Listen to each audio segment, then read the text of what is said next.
नमस्कार प्रिय विद्यार्थियों, आप सभी का इस YouTube चैनल पर स्वागत है। अपनी प्रश्नावली 2.2 कर रहे थे कक्षा 10 विषय गणित के अंदर, जिसका एक सवाल था वो अपने पूरा कर चुके थे।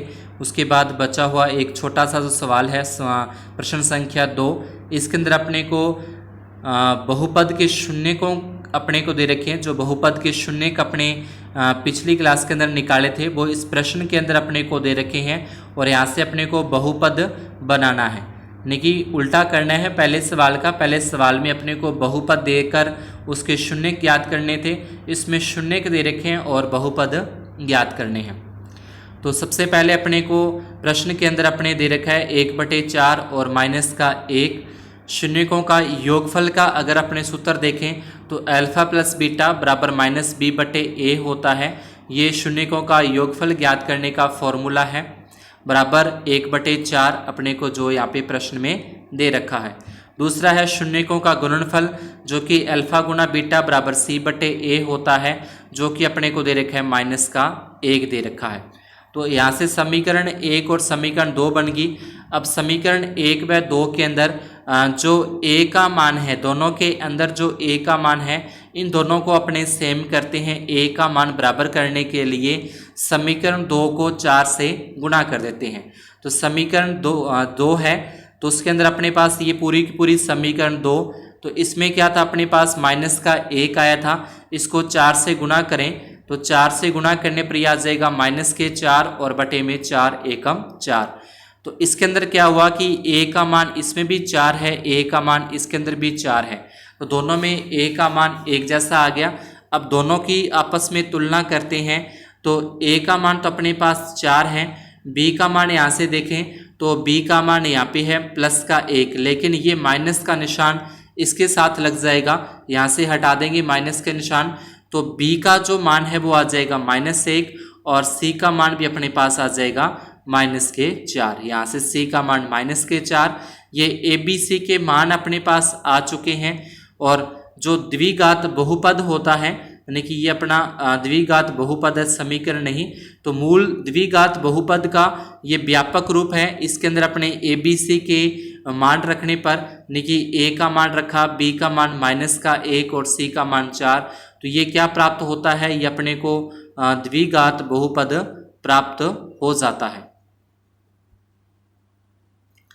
तो एक तरीका तो ये है इसको करने का, जिसको अपने सही तरीके से पूरा इसको विस्तार से अपने कर सकते हैं। और एक छोटा सा अपने पास ये आता है कि x² और शून्यकों का योग अल्फा बीटा, साथ में x आ जाएगा और प्लस में इसमें अल्फा गुना बीटा। इस तरीके से भी अपने इसको कर सकते हैं, x² plus alpha plus beta, यानी कि शून्यकों का योगफल और बाद में शून्यकों का गुणनफल आ जाएगा।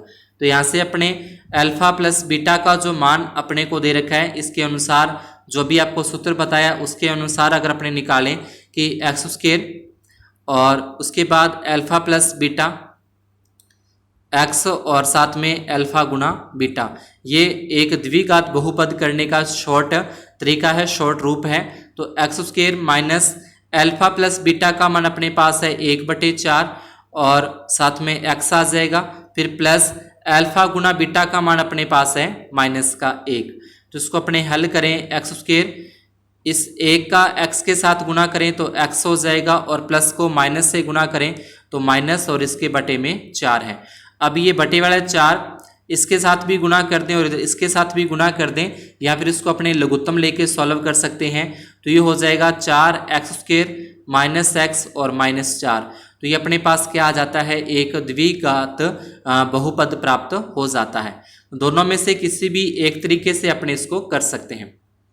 ऐसे ही सेकंड पॉइंट के अंदर अपने देखें, अपने को दे रखा है √2, यानी कि शून्यकों का योगफल दे रखा है, अल्फा प्लस बीटा √2 दे रखा है अपने को, और एक शून्यकों का गुणनफल यानी कि 1/3 अपने को दे रखा है। अब इसमें a का मान तो अपने पास 3 आ रहा है, लेकिन इसमें a का मान कुछ भी नहीं है, बटे में 1 है। तो a का मान एक जैसा करने के लिए 1 नंबर समीकरण को अपने 3 से गुणा कर देते हैं, ताकि a का मान क्या हो जाए यहाँ से, तो यहाँ से गुणा करेंगे तो a का मान अपने पास 3 आ जाएगा। तो समीकरण 1 और समीकरण 2 दोनों में a का मान अपने को सेम करना है, एक जैसा करना है। किस संख्या से गुणा करने पर वो होता है, समीकरण 1 को करने पर 3 से, तो दोनों के a के मान सेम हो जाते हैं।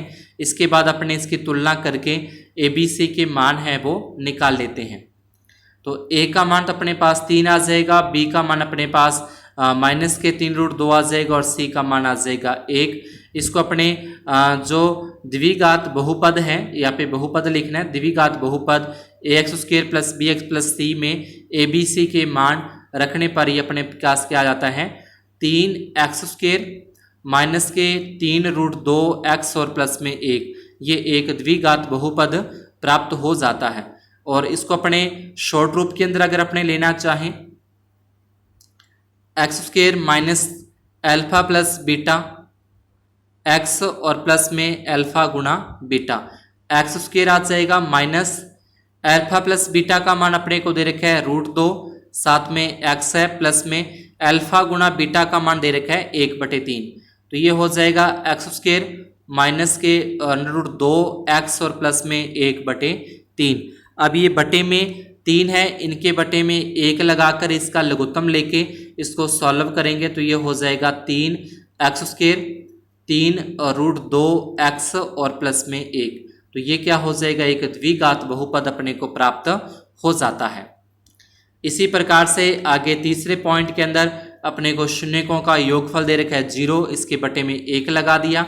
अल्फा प्लस बीटा का मान अल्फा प्लस बीटा दे रखा है 0 और अल्फा गुणा बीटा यानी कि गुणनफल दे रखा है अपने को रूट के अंदर 5, दोनों के बटे में 1 लगाएंगे तो a का मान इसमें भी 1 है, a का मान इसके अंदर भी 1 है, दोनों में सेम है। b का मान आ जाएगा 0, c का मान आ जाएगा यहाँ से √5।